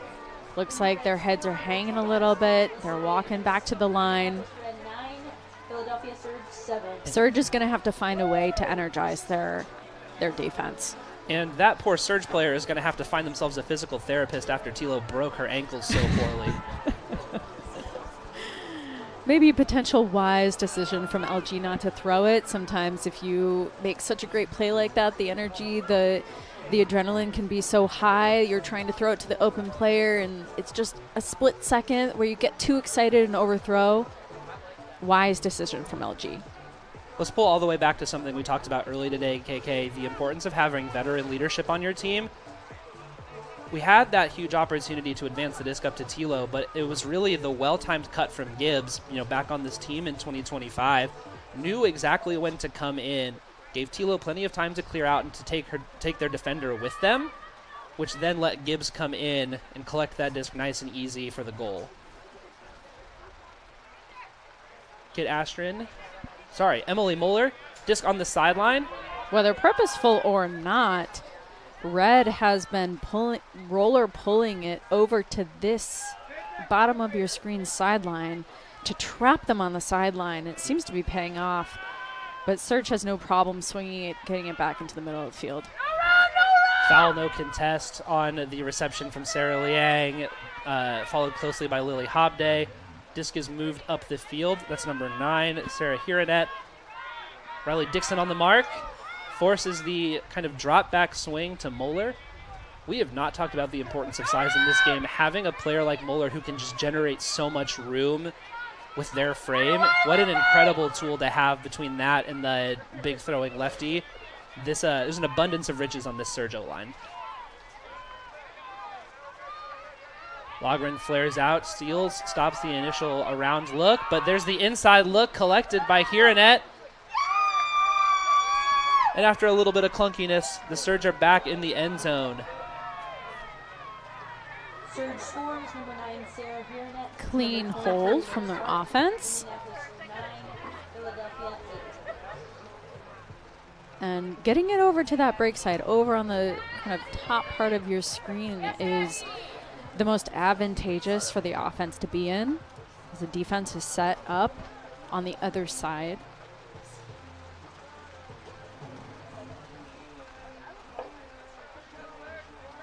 This live broadcast is brought to you by the Premier Ultimate League. The PUL is a 501c6 nonprofit. This league has been community funded since day one, and we are so grateful for the support. We ask that you consider donating to help us continue to transform and fulfill our mission. Head to premierultimateleague.com to donate today and to learn more.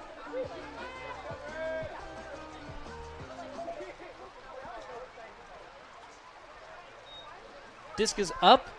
You kind of touched on this, KK, the importance of pulling and the different strategies. Lots of high in the air pulls from the Surge, just kind of sailing to midfield. forcing the red to kind of come up and get settled and show. Meanwhile, the red employing a strategy of kind of some of these roller pulls, really trying to pin to the sideline. On a day like today, both kind of have their merits, though neither team has really succeeded in just a straight up, can we pin you to your end zone style of pull yet. Tilo, disc up to Champ Reigns. Champ back over to Tilo. Takes the swing to Cat, high arcing around flick. Little clustered in the middle of the field right now. Handler is working to swing it side to side.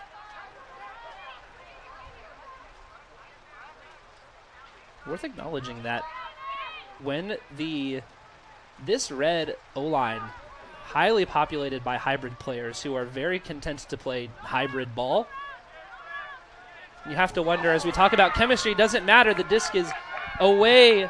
And maybe one of the downsides is that you get kind of tunnel vision in some of your favorite players and throw it to them even when they're not really open. I'll tell you what, if I was playing on a team with Rachel Mast, I would be looking for Rachel Mast and Rachel Mast only at all times. So cannot blame LG for that particular throwaway. No.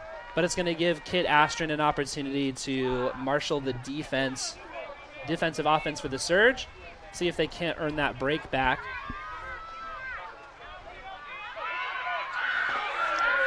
Oh, wow. Opportunity for a score in the end zone for Indy Red. Yeah, big layout from LG. Comes up Which just is a known little as a bit Callahan. short. Haven't seen one of those yet. All the way to the far side of the field for the surge. Natalie Bova, a little bit of a fun jump to make Hop sure catch? that a hop catch and a jump, if you will. Stagnancy for surge cutters right now downfield. Yeah. Even though we can't really see the action that's happening downfield, we see a lot of stagnancy happening. Cutters are looking for some more cutter action. Yeah, Linda Morse was chewing up huge yards on the far side, not getting anything. And well played. I think by Kit Champ was to just hit that like, to the we ground. need to get this further away from the sun zone, and decided to put it. Huck and play defense, very, very, very viable strategy, but well defended by Natalie Bova, who takes off and just has nobody to get the disc up to her. Maybe a little Philadelphia taking tired. it. I think Bova's looking to maybe put the team on her back right now. Yeah, there's Shanice sitting in the deep space. Disc over to Morris. What a layout! Wow. Champ Stellar Reigns. all-star play from Champ. Full horizontal defensive play. Fly like a champion And today. then goes to the back of the stack to take herself out of the play. Yeah, recognizes that with the disc on the sideline. There's probably going to be just a little bit of handler motion. Disc to I the don't middle know of the how field to Rachel ended up Mast. with that. With lots of traffic around her.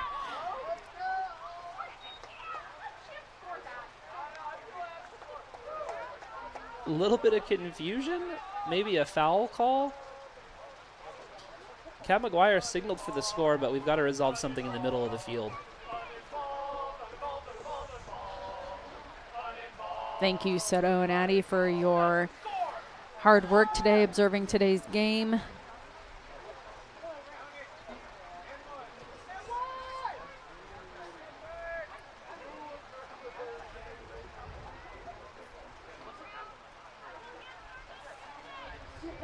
I'm not exactly sure what the call was, but it appears as though the disc is going back to LG. Shout out to our soccer/football loving fans in the stands trying to cheer uninvolved. Looks like it may have in fact been involved. Little circle cut from Kat. No call though. Might have been a high stall look, potentially. Had to get the disc out of her hands. Nova breaking free. Sarah Liang up to Linda Morse. Rip from Linda Morse. And there's Champ giving pursuit to Dodge. Dodge able to settle underneath it. Dumps the disc back off to Alfano. And the surge all of a sudden right back in the attacker space. Natalie Bova airs it up and out. And there's a lot of contact from the red defense, but Linda Morse gets up and underneath it and collects the goal the foul calls, though there may be one uninvolved. What a throw. You can't blame the defense trying to get a hand on it. Offense trying to make a play on it, but who was there to clean it up? One of the best in the business, Linda Morse. And I love the aggression from Bova. She wasn't even really looking for Morse, but when we talk about coaching and we talk about encouraging following the play, Andrea DeSabato has got to be pleased as punch with, one of her kind of premier players. Not looking to make it about themselves, but just following the play like a good teammate and able to clean up things on the backside. Charlie, we're tied at 9s with 6 minutes to go in the fourth quarter. Talked about punching back. Philadelphia goes out and gets one of their breaks back, ties it up. And the Red now needing to answer some questions about the steadiness of the O-line. Who do we see out there? Riley Dixon, Kat McGuire, Tilo, Melissa Gibbs, Lily Hobday over here on the surge for defense. Emily Moeller ripping the disc downfield. Some O-line presence staying out there for Philadelphia, hoping to capitalize on perhaps some Red mistakes or some good defense from their O-line, and then immediately turn it into opportunity, and they get it. Disc is poked away. That's number 9, Sarah Hiranet. And sure enough, we're 20 yards outside of the end zone, and they've got their O-line out there. And Sarah Hiranet went to Michigan State, former Michigan State alumni. Go Green. Disc is not in.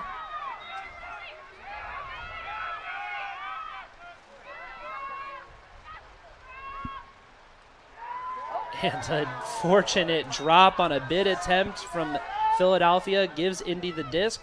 We have noticed that if the disc really isn't right into the breadbasket, into a player's chest, the likelihood of them coming up with it is pretty low. I love that deep cut opportunity from Lily Hobday, but the poking hands of the Philadelphia surge, and they're right back on the goal line. Riley Dixon not able to secure the disc there. And there it is. Double breaks back for the Surge, and the Red are, with 5 minutes left, are going to need both a hold and a break to get this game back under control. For as much as the O-line was rolling and the D-lines were churning, all of a sudden the wind is out of the sails of the Indy Red. What do we need right now, KK? I think at this point it is all offensive poise. So I know we've seen a lot of kind of small ball with our offense handlers right now, which I don't mind. I think Tilo has taken a couple shots deep. But we have people who can go deep, who can run onto it. Now we're kind of going downwind this point. I wonder if there might be a play call here. It's also a lot of points in a row for the O-line. The Surge have now kind of gotten to take advantage of what the Red were enjoying for a little bit, the ability to get some of their offensive players off the field and start kind of mixing up their looks as the pull goes up from Kit Astrin. Again, big sailing pull to the middle of the field, forces the Red to settle underneath it. Tilo picks up, gives it a moment. Not quite a zone look, just a little bit of a junk, meant to stop a pull play, and it does. Kashiap able to get their hand Tilo on was it. trying to get yards on that, but it was too far upfield.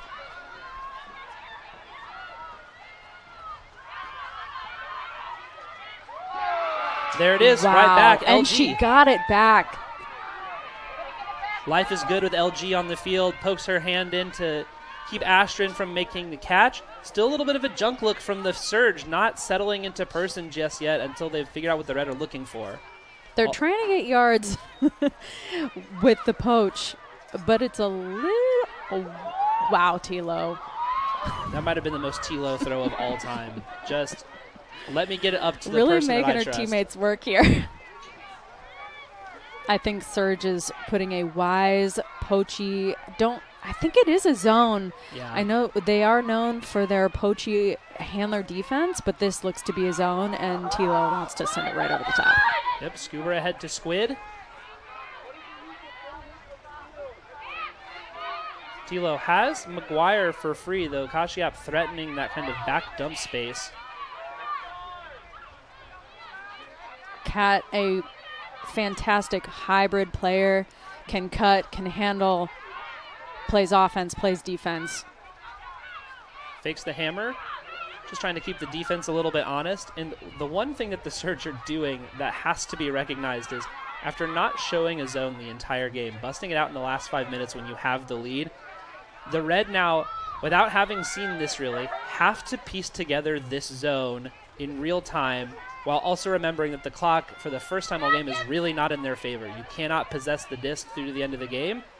And you can tell they're, besides the toppers that Tilo is throwing, the throws that Red is making right now are no more than 5 feet almost, not even 5 yards. They're just dinking it. Yeah, Allie Milligan tries to get the stop over there on the far side. Red able to maintain possession. Ahead to LG.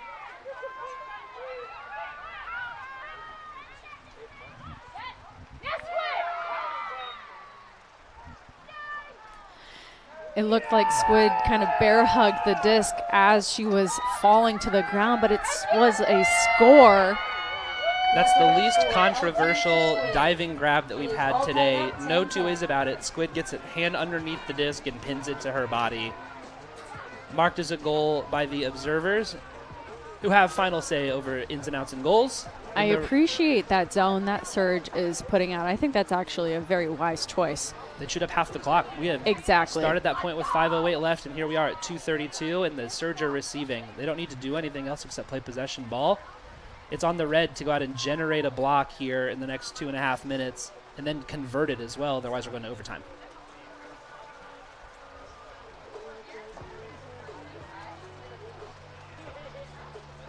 We're going to take this brief moment to say if you are enjoying today's live stream, please consider donating at indyred.org or by scanning the QR code you see on your screen.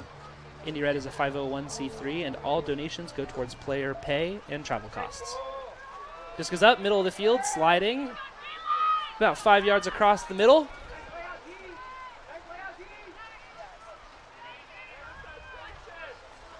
IndyRed coming out with person defense, probably putting on one of their hottest lines, defensive lines, or a kind of known as a UP line. And there it is. Wow. That seemed to be a miscue. Looked like the handler was faking off in one direction, wanted to put it another direction, but the cutter Kit didn't quite read the disc. Big around swing, and he comes up with it. Nope. Run through D from Bova, who wants to put the team on her back. No big mark shown by the Red. Nice and flat, trying to stop that from going up to Bova. Talking about that run through block from Bova, one of those things where you can kind of see it coming away. The handler kind of lost sight of the rest of the field and looked to make that throw to Champ Reigns coming in. Bova reading this the entire way. All that she has to do is sit and wait. Accelerate at the right time. And we're really seeing her start to win this game with her legs. Disc is up to Linda Morris, who pulls it in. 1:16 left, and the Philadelphia Surge are up 11-10. Surge scores number 23, Natalie Bova, number 21, Linda Morris, and Surge 11, Red 10.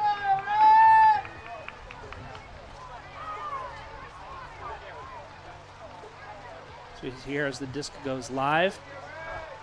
Bova turns on the accelerators there, shakes free of MyLink, and then just delivers a high pass to Linda Morse, kind of coming parallel but upfield about 3 yards from Kit Astron. Creates an opportunity where there's backup help, but that throw for Morse kind of in the most advantageous position, and she just gets underneath it and reels it in. That run through block from Bova was well timed. She had eyes on the disc the whole time, but Indy Red slowed down. They thought that Bova was on their back and didn't run through the disc all the way. Yep. And if you're not going to run through the disc in this high-level scenario, the likelihood of getting blocked is so much greater. Big high arcing pull from Moeller, and there's the zone. It shoot up 2.5 minutes of clock last time, and the Red are going to have to play with a little bit of extra fire underneath them just to get the disc downfield. with a minute left to go in the fourth quarter. Red with the disc. This isn't a hold the disc scenario. They are going to have to score here. Disc saved by Tilo. Saves the disc. Moves it back to Kat McGuire, and just enough for if the Red don't recognize quickly that the Surge are back in person. Yes, and the clock is running down, and they have to score before the time runs out. Correct. Flat marks, really trying to set up a wall of defense from the Surge, steadily forcing the Red backwards, and there's a turnover. It's not looking good for Red right now. Last Under 30 seconds seconds. of the game, and the Surge picking up the disc. All Surge has to do is hold on to the disc to maintain possession to win this game.